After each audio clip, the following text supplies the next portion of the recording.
I've seen many cases.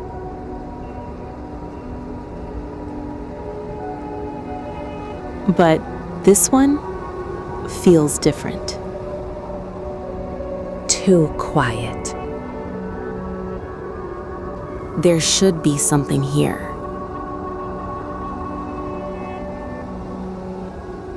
This is not a place that was left normally.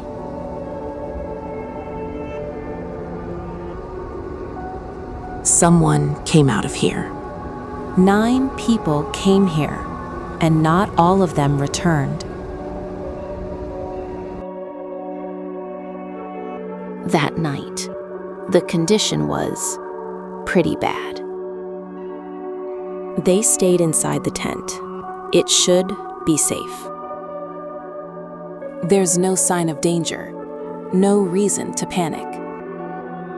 Until something's change.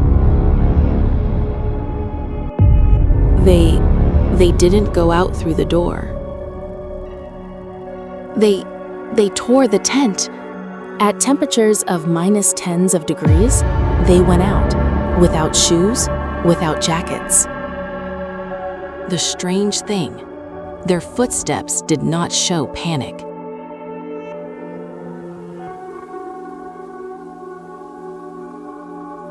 They left, consciously.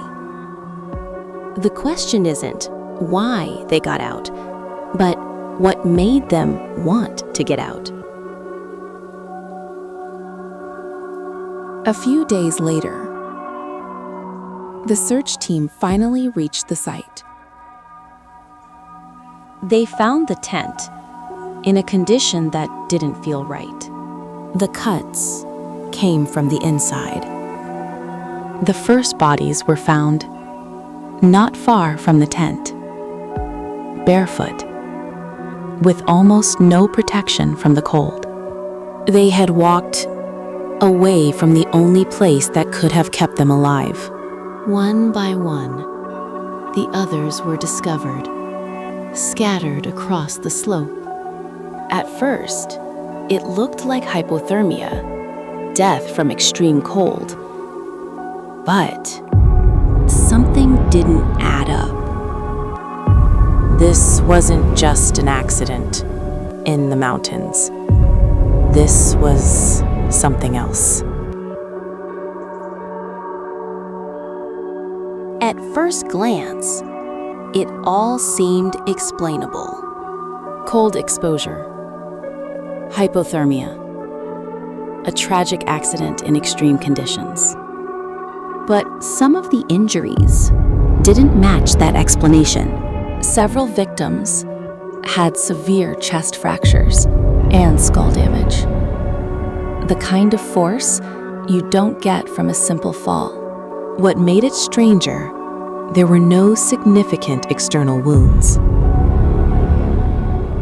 Almost as if the damage came from inside. In some cases, parts of the body were missing. Soft tissue that couldn't be explained easily. Some of them were wearing clothes that didn't belong to them, taken from others who had already died. And then there was something even harder to ignore: traces of radiation.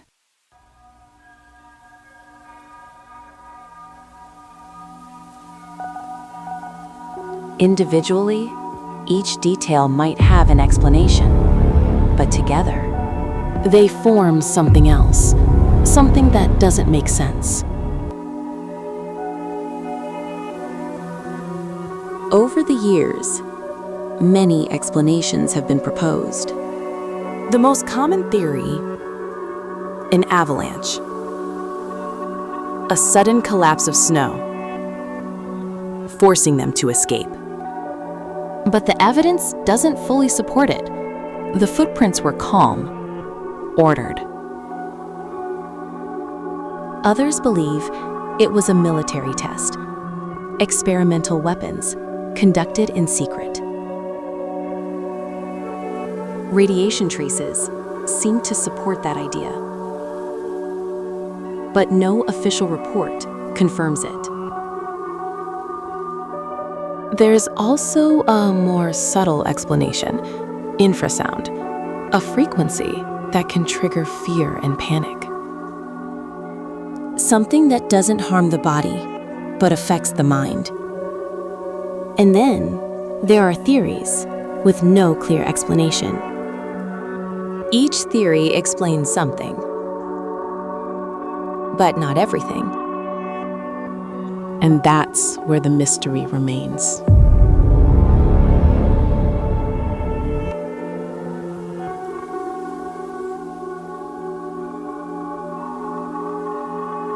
More than 60 years later, this place remains exactly the same. The evidence is still here. The questions are still unanswered. 9 people walked into these mountains, experienced, prepared, and something made them leave everything behind. Not because they wanted to, but because they had no choice. And whatever happened that night is still out there.